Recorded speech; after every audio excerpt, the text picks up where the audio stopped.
ce soir, tu veux encore nous guider dans une relation particulière avec toi dans la prière. Nous te bénissons, Seigneur Jésus-Christ. Merci, Seigneur, pour la paix et la santé que tu nous accordes, Jésus-Christ. Merci, toi, le prince de paix. Le prince de paix qui nous garde. Le prince de paix qui nous conduit. Même quand le monde est en plein tumulte, tu restes le prince de paix. Voilà pourquoi nous voulons te louer, Seigneur Jésus-Christ. Sois loué au-delà de toutes circonstances. Merci, Seigneur, de nous voir.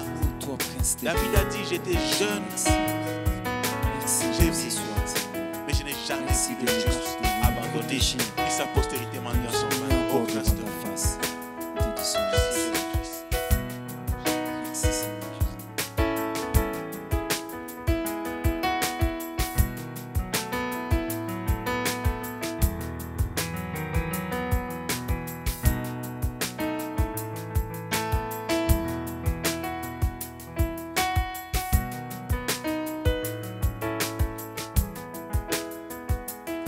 David a dit, j'étais jeune, j'ai vieilli.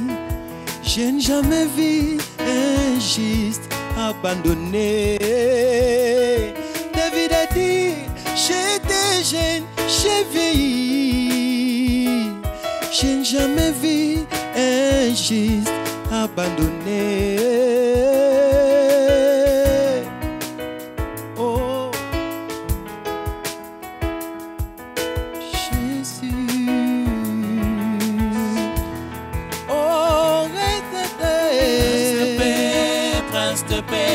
Sois loué. Tu es bon, mon Seigneur. Prince de paix, sois loué. Oh, sois loué. Tu es bon, mon Seigneur. Oh, prince de paix, sois loué. Oh, sois loué. Tu es bon, mon Seigneur. Merci, Seigneur. Merci, toi, le prince de paix. Alléluia. Alléluia. Merci, Jésus. Ô prince de paix. Alléluia.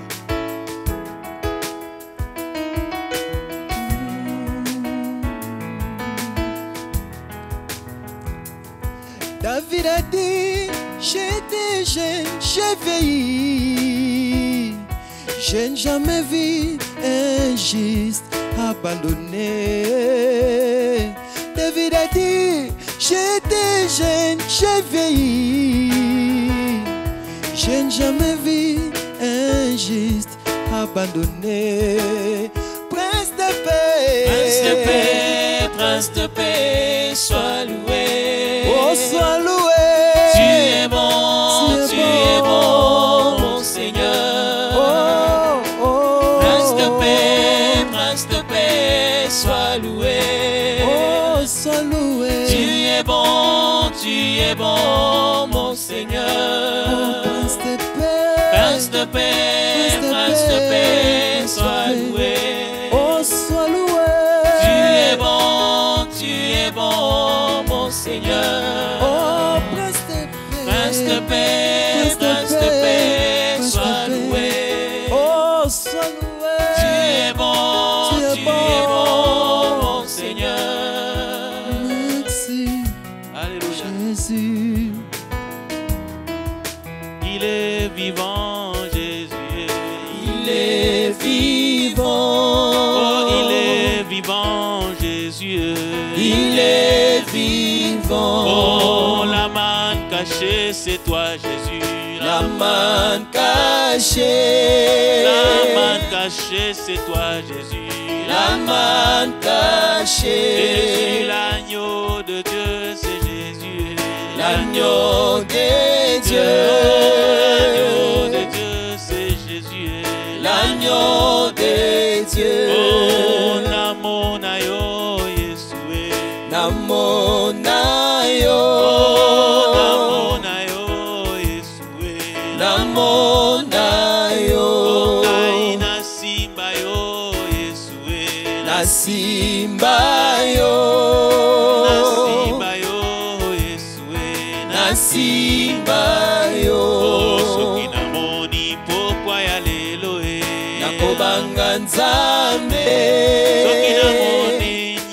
asalaki nakobanga Nzambe soki natali bonene na Nzambe nakobanga Nzambe soki natali ngolu na Nzambe nakobanga Nzambe yeba alleluya Alléluia alleluya Amen alleluya Alléluia Alléluia Amen Hosanna Alléluia alleluya Amen alleluya Alléluia Alléluia Amen kumisa Alléluia kumisa Amen kumisa Alléluia Alléluia Amen.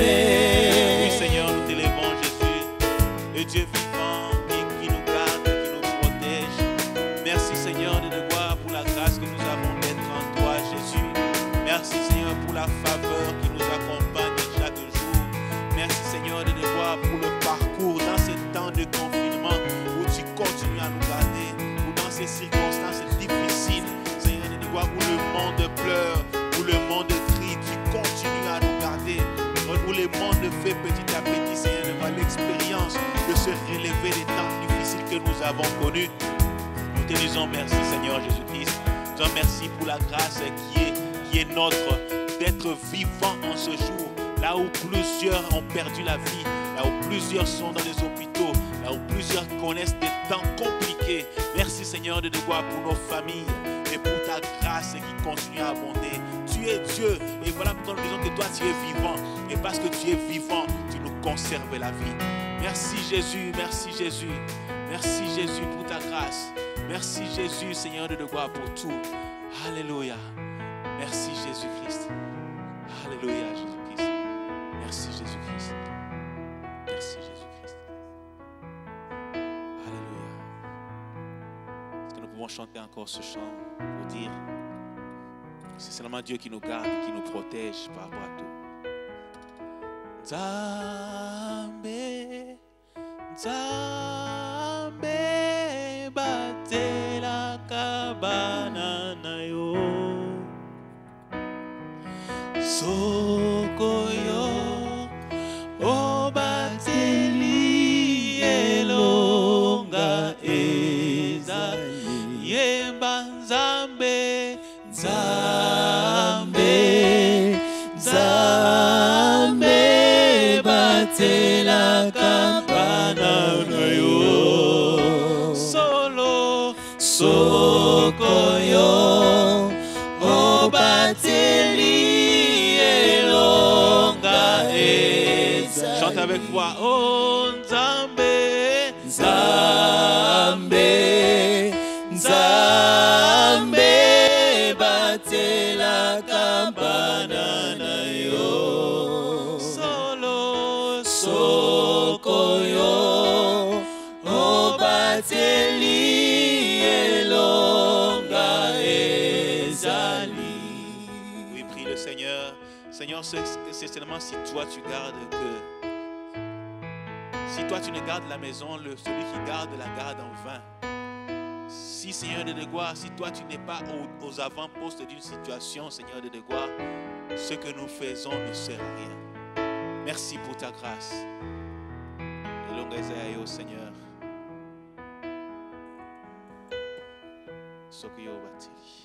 Merci Jésus. Seigneur, nous te bénissons encore pour ce soir que tu nous donnes encore de venir en ta présence. C'est avec joie, Seigneur, que nous approchons de toi, Père, Père, Père. Merci. Nous prions que par ton sang, tu nous purifies et tu nous laves, Seigneur. Purifie notre conscience. Purifie notre être en tout entier quand nous voulons nous approcher de toi avec assurance. Bénis ces temps, Seigneur, et que ton Esprit Saint soit à l'œuvre, Père, parmi nous.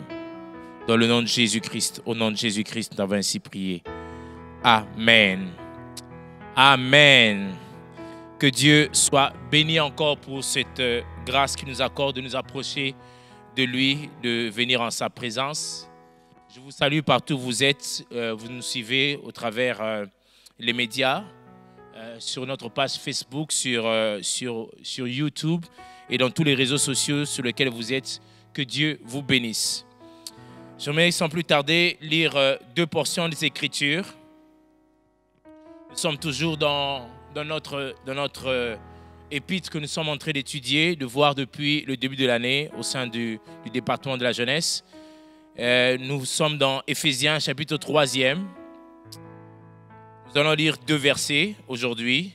Éphésiens chapitre 3e, nous lirons 2 versets particulièrement. Nous lirons le verset 12e et le verset 13e. Ensuite, nous lirons Hébreux chapitre 4, verset 16e. Je lis Éphésiens chapitre 3e, versets 12 et 13. Il est écrit ceci. En qui, en parlant de Jésus, en qui nous avons, par la foi en lui, la liberté de nous approcher de Dieu avec confiance. Aussi, je vous demande de ne pas perdre courage à cause de mes tribulations pour vous. Elles sont votre gloire. Aussi, je vous demande de ne pas perdre courage à cause de mes tribulations pour vous. Elles sont votre gloire. Hébreux chapitre 4e, verset 16e. Il est écrit ceci. Approchons-nous donc avec assurance du trône de la grâce, afin d'obtenir miséricorde et de trouver grâce pour être secourus dans nos besoins. Amen. J'ai eu à cœur ce matin, cet après-midi, de nous parler d'un thème très important. Un thème très important. Je veux parler ce soir du découragement. Notre thème est le découragement. D'abord, revenons dans ce texte de Éphésiens chapitre 3e pour voir les circonstances dans lesquelles Paul écrit, pour comprendre ensemble. Je rappelle à tout à chacun que Paul, ici, est probablement en prison à Rome. En prison à cause de l'évangile, il est déporté, il est parti en prison parce qu'il a parlé de Jésus, qu'il a été arrêté, parce qu'il prêchait un autre roi que César. On dit qu'il faisait de la rébellion, qu'il faisait de la sédition, qu'il voulait haranguer des foules pour une autre philosophie qui était connue à l'époque. Il voulait prendre les gens pour Jésus. Alors Paul est en prison. Mais deuxième circonstance dans laquelle Paul se trouve, Paul est malade, probablement malade. Malade, plusieurs commentateurs ont donné des origines de sa maladie. Certains disent qu'il avait des problèmes ophtalmologiques, il avait des problèmes avec les yeux. D'autres disent qu'il avait des problèmes avec son dos. Mais quoi qu'il en soit, Paul est malade. Alors Paul est malade. L'épître aux Éphésiens contient principalement 2 prières.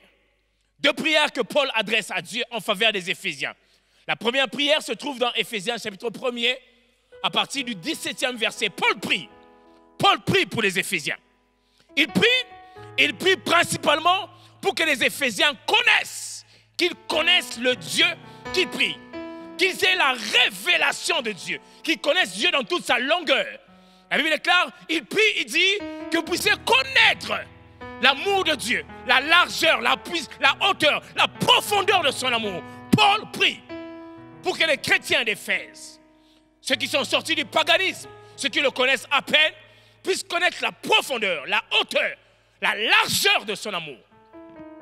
Et Paul prie aussi, dans le chapitre 1er, il prie pour que les chrétiens connaissent, et c'est la partie la plus importante peut-être, qu'ils connaissent la puissance de Dieu, la puissance qui est attachée à Dieu. Cette puissance a permis à ce que Christ revienne d'entre les morts, qu'il ressuscite. Paul prie pour que les Éphésiens connaissent la puissance de Dieu, pour que les chrétiens d'Éphèse saisissent et entrent dans la puissance de Dieu. Ça, c'est la première partie où Paul prie. Et quand il finit de prier, il élabore l'une des plus grandes doctrines.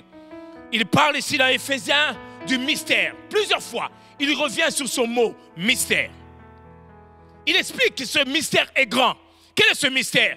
C'est que ceux qui ne connaissaient pas Dieu, ceux qui n'étaient pas enfants de Dieu, ceux qui ne sont pas des Israélites, sont entrés, sont venus, sont devenus membres de la cité céleste, sont devenus des enfants de Dieu.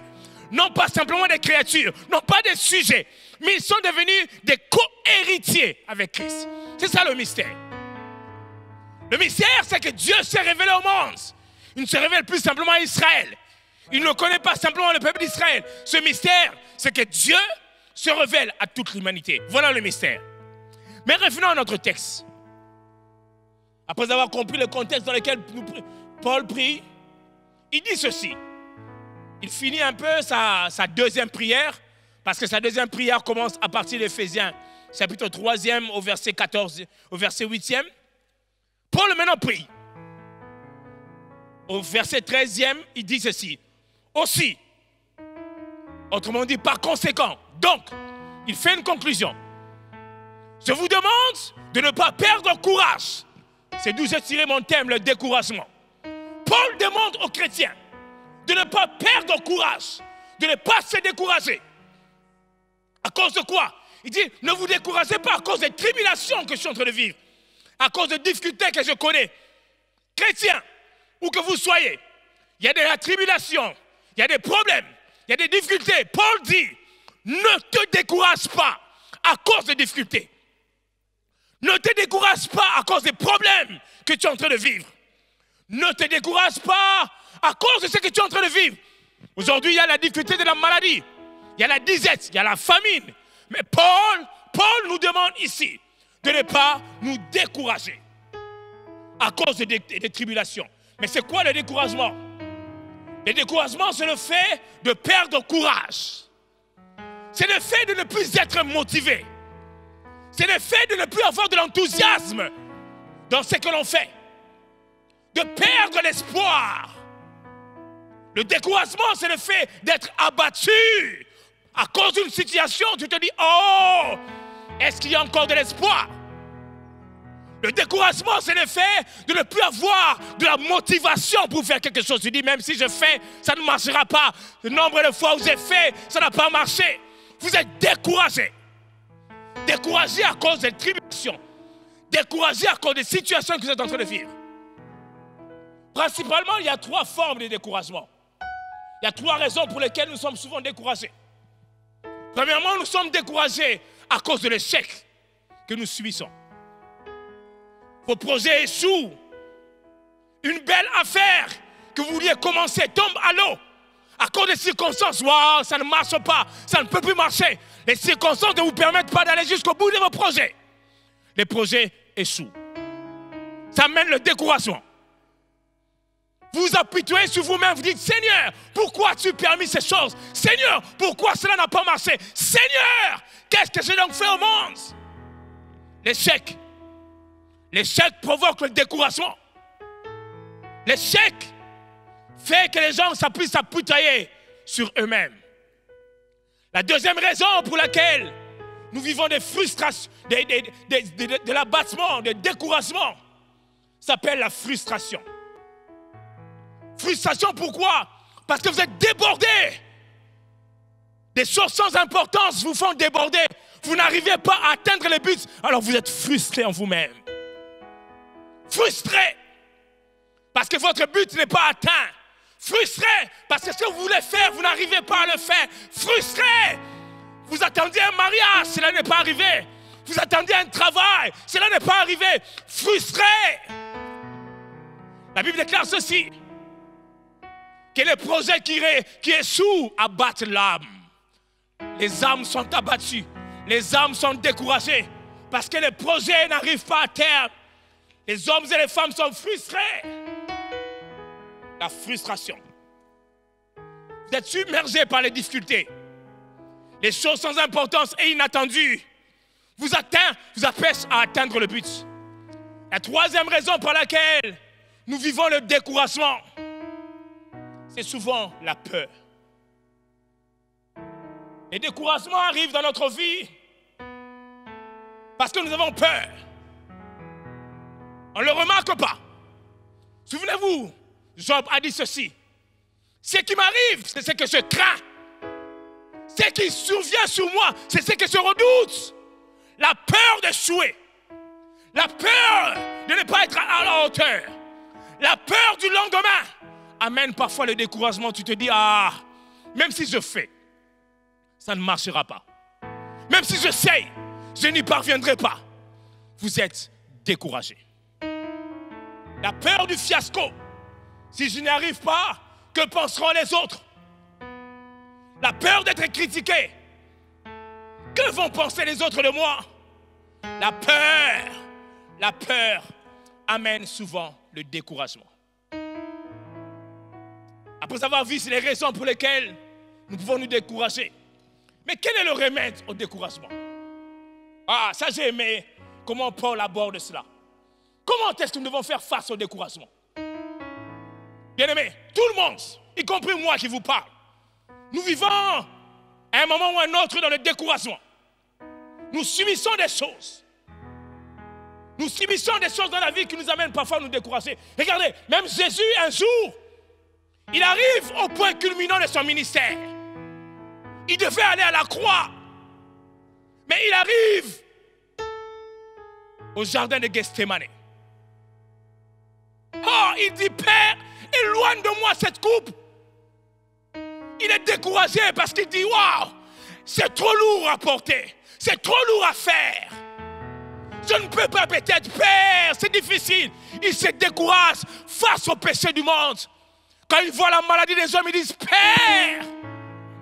Il était découragé, même Jésus, dans son humanité, a connu le découragement. J'imagine l'apôtre Paul, plusieurs fois il prêche. Il va vers les gentils. Il va vers les non-juifs. Il leur présente la parole. Mais le même Paul qui présentait la parole, on le lapide. Il avait les raisons de se décourager, de se dire, ah, ces gens ne comprennent pas. Je comprends pourquoi Jonas, le prophète, il se décourage à un moment donné d'apporter la solution aux Ninivites. Il s'est dit, Père, je te connais. Je sais que si ces hommes se répandent, tu ne vas pas les frapper. Il est découragé, il n'y a plus de motivation. Le découragement donc est une chose normale qui puisse vous arriver.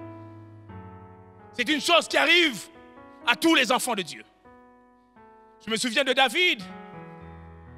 À un moment donné, alors qu'il combattait, il était combattu par Saül. Il va combattre Saül et lorsqu'il revient dans son village, il trouve tout le village être déporté. Même ses propres femmes et ses enfants. Déportés. David et ses hommes pleurent. Ils pleurent abondamment. Ils pleurent abondamment. Ils sont découragés. Ils disent, ah Dieu, comment peux-tu nous laisser tomber?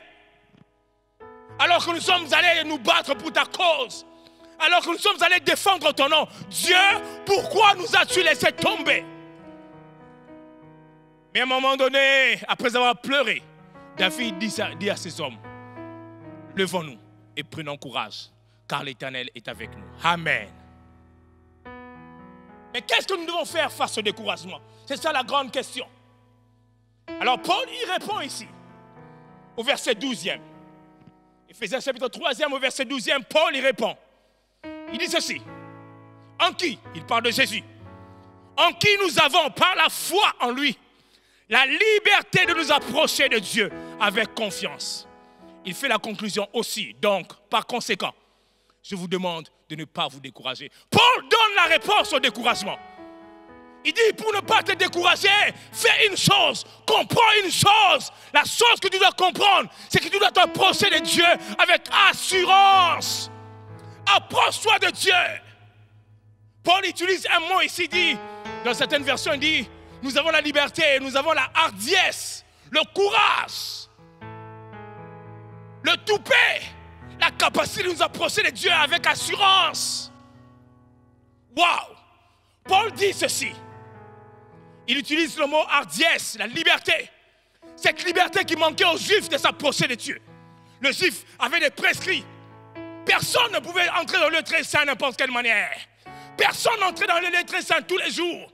Une fois par an, il y avait un homme qu'on appelait souverain sacrateur qui entrait dans le lieu très saint. Paul dit, nous avons aujourd'hui la liberté de nous approcher de Dieu avec assurance. Alléluia. C'est ce qui fait notre force. La liberté de nous approcher de Dieu. Le mot qui a été traduit par liberté veut dire simplement le franc-parler. La liberté d'expression. C'est-à-dire, lorsqu'on s'approche de Dieu, cela veut dire que je m'approche de Dieu comme étant un père, un papa d'amour, un papa qui m'aime, un papa qui ne me garde pas rancune, qui n'a pas un fouet derrière le dos pour dire, si tu es découragé, je vais te frapper. Non, un père qui me comprend, un père qui sait ce dont j'ai besoin, un père d'amour. Paul demande aux gens, approchons-nous par Jésus-Christ, d'un père plein d'amour, d'un père plein de compassion. Un père. Le mot liberté ici veut dire aussi que nous approchons de Dieu, d'un Dieu tout-puissant. Ah! Paul dit, nous ne sommes pas découragés parce que nous savons que nous entrons dans la présence du tout-puissant. J'aime ce chant qui dit, il n'y a personne qui vient devant la présence de Dieu et qui reste le même. Personne. Quelque chose doit se passer dans sa vie. Quelque chose. Paul dit, tu peux être découragé, mais sache, quelque chose se passe lorsque tu viens dans la présence de Dieu. Bien-aimé, partout où vous êtes, je peux vous recommander une chose. Quelle que soit la situation, quels que soient les découragements, approche-toi avec assurance de Dieu. Il est le secours qui ne manque jamais dans la détresse. J'aime quand la Bible déclare, le nom de l'Éternel est une tour forte. Une tour forte. Le nom de l'Éternel est une tour forte. Le juste s'y réfugie. Il est en parfaite sécurité. Alléluia. Nous avons la force lorsque nous entrons dans la présence de Dieu. Approchons-nous de Dieu avec assurance. Et j'aime la complémentarité dans la Bible. Maintenant dans Hébreux chapitre 4e, verset 16e, on donne les conséquences de nous approcher de Dieu. J'aimerais que tu lis ça dans cet esprit maintenant. C'est pour cela que certains théologiens pensent que Paul, c'est lui qui a écrit l'épître aux Hébreux, parce que c'est tellement concordant avec les autres épîtres. C'est tellement dans son style. Il dit ceci. Approchons-nous donc avec assurance du trône de la grâce. 3 choses qui arrivent lorsque tu t'approches de Dieu. Après avoir exposé sur le ministère du souverain sécrétaire, il dit maintenant les privilèges que nous avons d'avoir la liberté de nous approcher de Dieu. Ah! À cause du sang qui a été versé, à cause du sacrifice de Jésus, nous nous approchons de Dieu librement, sans protocole. Le voile du temple a été déchiré. Nous entrons dans la présence de Dieu à tout moment, comme nous voulons, à cause du sang qui a été versé. Donne-moi un meilleur amen. Donne-moi le meilleur de tes amens. Alléluia. 3 choses qui arrivent lorsque nous nous présentons devant Dieu. Première chose, il dit ceci. Lisez avec moi. Hébreux chapitre 4e, verset 16e. Il dit, afin d'obtenir miséricorde. Waouh! Alléluia! La première chose que nous obtenons lorsque nous avons la liberté de nous approcher de Dieu, c'est la miséricorde de Dieu. La miséricorde. J'aime quelqu'un qui définit la miséricorde comme étant la corde que Dieu envoie à notre misère. La corde que Dieu envoie de notre misère. Tu es dans la misère. Tu es dans les découragements. Sache qu'il y a une corde que Dieu t'envoie pour te faire sortir de ce trou de misère, de ce trou de tribulation, de ce trou de l'épreuve. Il y a une miséricorde. La miséricorde de Dieu est encore disponible. Quel que soit le péché, quelle que soit la situation que tu traverses, quelle que soit la noirceur de ton cœur, la miséricorde de Dieu est présente pour toi. C'est la première chose que nous approchons. Dès que tu prends la décision de t'approcher de Dieu dans la prière, dès que tu prends la décision de t'approcher de Dieu au travers du sang de Jésus, il y a une certitude que tu peux avoir, c'est que la miséricorde de Dieu est à ta disponibilité. Afin de trouver miséricorde, la miséricorde de Dieu, parce que l'amour de Dieu a 2 facettes. L'amour de Dieu veut dire que Dieu est compatissant.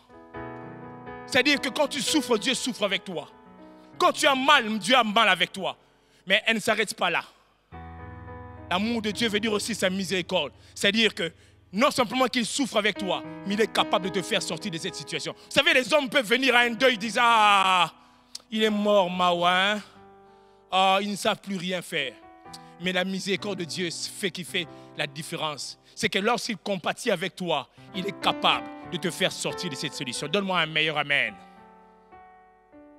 Deuxième chose que nous avons lorsque nous approchons de Dieu, Il dit ceci, afin d'obtenir miséricorde et de trouver grâce. Alléluia. De trouver grâce. Grâce. De trouver la grâce de Dieu. Lorsque tu t'approches du trône de la grâce, lorsque tu t'approches du trône de Dieu, lorsque par le sang de Jésus tu t'approches de Dieu, tu trouves grâce. Rappelez-vous de cette femme. Le roi avait dit que personne n'entre. Et avant de voir le roi, il fallait avoir un décret. Mais à cause de la situation que vivaient les Juifs dans ce royaume de Nabuchodonosor, d'Assyrus plutôt, voulais-je dire, cette femme, Esther, elle n'avait pas pris rendez-vous ce jour-là. Mais elle dit, priez pour moi pendant 3 jours et 3 nuits. J'irai voir le roi et je trouverai miséricorde, je trouverai grâce auprès de lui. Waouh! Et lorsqu'il s'est approché du roi, le roi ne s'est pas fâché. Parce qu'au préalable, ils avaient fait 3 jours de jeûne et prière. Ils s'étaient approchés de Dieu. Et lorsqu'ils approchent cette femme, le roi lui tend le bâton. Elle touche le bâton et dit, demande-moi ce que tu veux. Waouh! Nous avons un meilleur roi que le roi d'Assyrus. Nous avons un meilleur roi que le roi de ce monde. Nous avons une meilleure personne. Il s'appelle Jésus-Christ. Il s'appelle le Père de gloire. Il s'appelle le Dieu Tout-Puissant. Lorsque nous approchons de lui, il nous tend son bâton pour nous faire grâce. Des choses que nous n'arrivons pas à demander. Des choses qui sont difficiles. Des choses qui sont impossibles peuvent être obtenues parce que nous sommes dans la présence de Dieu. Voilà pourquoi Paul dit, ne vous découragez pas à cause de mes afflictions, parce que nous avons la liberté de nous approcher de Dieu. Lorsque tu t'approches de Dieu, bien-aimé, et nous allons nous approcher tout à l'heure de Dieu dans la prière, lorsque nous allons nous approcher de Dieu dans la prière, sachez que tu peux trouver grâce. J'aime cette expression aujourd'hui qui dit, on demande au Kinois comment vous allez dire Ngolu Kaka, la grâce Kaka. Vous savez, la grâce te fait distinguer des autres. La grâce te fait entrer là où les autres ne peuvent pas entrer. La grâce t'ouvre les portes là où les portes sont fermées. La grâce te donne les opportunités que les autres n'ont pas. La grâce te distingue. La grâce t'élève. La grâce te mène dans les hauteurs. Bien-aimé, approche-toi de Dieu ce soir et tu trouveras grâce à cause du nom de Jésus. Donne-moi le meilleur de tes amens là où tu es. C'est la deuxième chose que nous trouvons dans la présence de Dieu. La deuxième chose que nous trouvons lorsque nous venons auprès de Dieu, c'est de trouver miséricorde. Je veux que nous puissions voir ensemble. Trouver grâce. Trouver grâce, ça veut dire quoi? Trouver grâce veut dire simplement que les choses qui semblaient être compliquées, Dieu les change en possibilités. Cette femme s'est approchée, il savait que waouh, mon mari est un homme colérique. Quand tu n'as pas pris rendez-vous avec lui, il peut te tuer. Mais la grâce lui a donné la vie. La grâce donne la vie. La grâce donne la vie. Là où la mort avait élu domicile. La grâce change les circonstances. La grâce t'élève. La grâce ouvre les portes. La grâce fraye des chemins dans les déserts. La grâce change l'impossibilité en possibilité. La grâce change les choses difficiles en choses faciles. Tu peux trouver grâce auprès de Dieu ce soir. Troisième chose que le fait de s'approcher de Dieu nous procure. Lisez avec moi, regardez. Hébreux chapitre 4e. Hébreux chapitre 4e. Verset 16e. Il est écrit ceci. Afin d'obtenir miséricorde et de trouver grâce. Troisième chose, pour être secouru de nos besoins. Alléluia! Je sais que tu as des besoins. Je sais que les problèmes sont nombreux dans ta vie. Mais je peux te dire une chose. Il y a un secours. Le secours est dans le nom de l'Éternel. J'aime le psalmiste qui dit ceci. Je lève les yeux vers les montagnes. Il pose la question.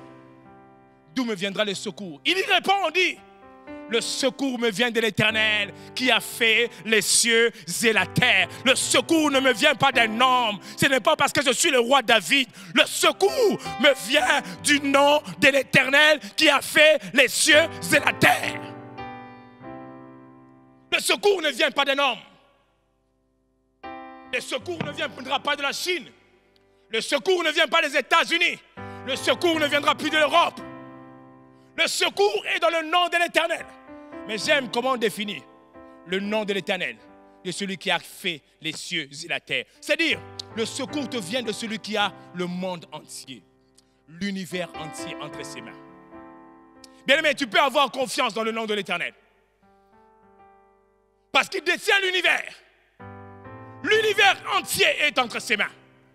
Les choses visibles, les choses invisibles. Tu peux faire recours au nom de l'Éternel. Ah, j'aime ce que David dit devant Goliath. Il lui dit ceci. Ah, tu viens contre moi avec le javelot et la lance, avec toute cette armée. Mais moi, je viens contre toi au nom de l'Éternel des armées que tu as insulté. Au nom de l'Éternel des armées. Bien-aimé, dans ta vie, face aux difficultés, face aux troubles, face au découragement, tu peux brandir un nom. Pas le nom de ta famille, pas le nom du président de la République. Tu peux brandir le nom de l'Éternel qui a fait les cieux et la terre. Ce nom-là, il est magnifique. Lorsque Moïse se présente devant Dieu, il dit, quel nom vais-je donner aux enfants d'Israël? L'Éternel lui dit, réponds-leur que je suis. Je peux te donner un nom magnifique. Un nom, c'est le nom de je suis. Quelles que soient les circonstances, appelle je suis, il est ta circonstance. Tu es malade, appelle je suis, il est ta guérison. Tu es dans le manquement, appelle je suis, il est ton pourvoyeur. Voilà donc en quelques mots, c'est sur quoi nous pouvons nous appuyer pour ne pas nous décourager. Nous appuyer principalement sur la présence de Dieu. Appuie-toi sur la présence de Dieu. Approche-toi de Dieu. Et cette présence nous apporte trois choses. Premièrement, nous trouvons miséricorde. Deuxièmement, nous trouvons grâce. Troisièmement, nous trouvons le secours qui ne manque jamais dans la détresse. Bien-aimé, ce soir, je veux que tu puisses prendre quelques minutes encore. Peut-être ce programme va s'arrêter, mais toi ne t'arrêtes pas. Approche-toi de Dieu. Approche-toi de Dieu. Est-ce que là où vous êtes, vous pouvez simplement lever les mains et dire, Seigneur, nous voici. Nous voici devant toi, Seigneur. Nous voici, nous nous approchons de toi. Parce que nous savons que tu es le Dieu des miracles. Le découragement vient à notre porte. Le découragement s'est installé dans nos vies. Mais nous voulons nous approcher de toi, le Dieu d'amour, Père, Père. Nous avons l'impression que nous tournons en rond. Nous avons l'impression que les choses ne marchent pas. Je m'approche de toi, Père. Alléluia. Est-ce que tu peux parler au Seigneur ce matin? Est-ce que tu peux parler au Seigneur ce soir encore? Parle au Seigneur, mon ami. Parle au Seigneur, bien-aimé.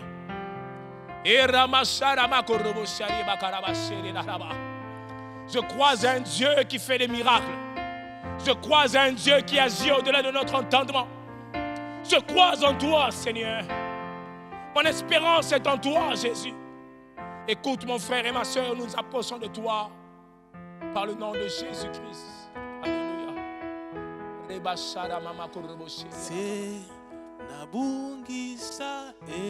Alléluia. Alléluia. Peux-tu chanter avec nous ce matin, ce soir? Alléluia.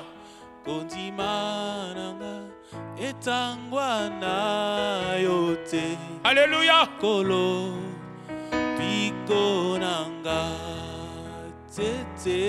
Te nabungisa Elikia. Te nabungisa Elikia. Konzimana. Alléluia. Etangwa na yote. Kolo. Alléluia. Lobiko nangai. Te nabungisa Elikia te. Nakobungisa Elikia te. Nakobungisa Elikia te. Nabungisa Elikia. Nakobungisa Elikia te. Nabungisa te. Je ne perds pas courage. Je ne perds pas espoir. Kondima nangai.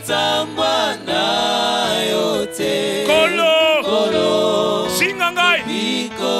Endaraba sakarabayero. Singangai kolo. Bomangai Yesu.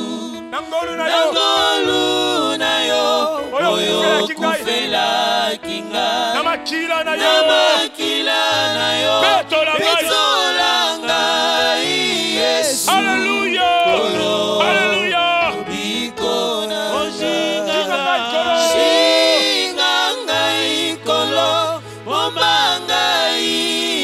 na bolingo na yo. Na ngolu na yo. Ngolu na yo. Oyo kufela kinga. Alléluia. Na makila na yo.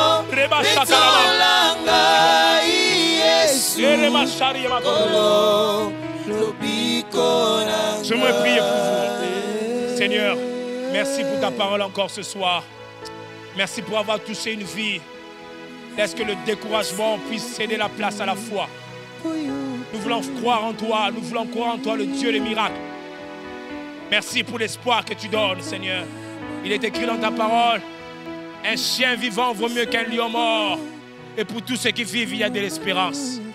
Merci pour l'espérance que tu communiques à mon frère et à ma soeur qui nous suit en ce moment-ci, partout où il est. Merci pour la foi que tu lui donnes. Merci pour le secours qui ne manque jamais. Merci pour la grâce et la miséricorde qu'il trouve. Dans le nom de Jésus-Christ. Dans le nom de Jésus-Christ. Nous t'avons ainsi prié. Nous disons ensemble Amen. Amen. Est-ce qu'on peut acclamer le Seigneur là où nous sommes? Que Dieu nous bénisse, que Dieu nous bénisse. Merci. Merci pour nous avoir suivis ce soir. Nous sommes le centre évangélique La Trinité. Nous avons le culte tous les mercredis à 17h30 et tous les vendredis à 17h30 aussi. Et le dimanche, nous sommes là en ligne dans cette période à partir de 10h. Alors je me prie pour les offrandes. Si quelqu'un a son offrande, il peut la prendre avec sa main droite. Si vous nous suivez à travers les médias, prenez votre offrande. Vous verrez qu'il y a des numéros M-Pesa, Orange Money, Airtel Money. Vous pouvez envoyer vos offrandes. Et si vous n'avez pas cette possibilité, vous pouvez passer à l'église. L'église est ouverte tous les jours, de mardi à vendredi. Nous sommes là pour venir déposer vos offrandes et vos dîmes. Levons nos mains droites, s'il vous plaît, avec nos offrandes, nous prions. Seigneur, merci pour cette bonne parole que nous avons entendue ce soir. Seigneur, par reconnaissance, nous venons t'apporter nos offrandes. Agrée-les. Je prie, Seigneur, pour toutes les personnes qui ont leurs dîmes et les offrandes. Tu as dit, Seigneur, que tu ouvriras pour nous les écluses des cieux. Ouvre les écluses des cieux en faveur de chacun et combat nos ennemis. Dans le nom précieux et puissant de Jésus, nous t'avons ainsi prié. Nous ensemble, Amen. Shalom, que Dieu nous bénisse dans vos maisons. Shalom, shalom.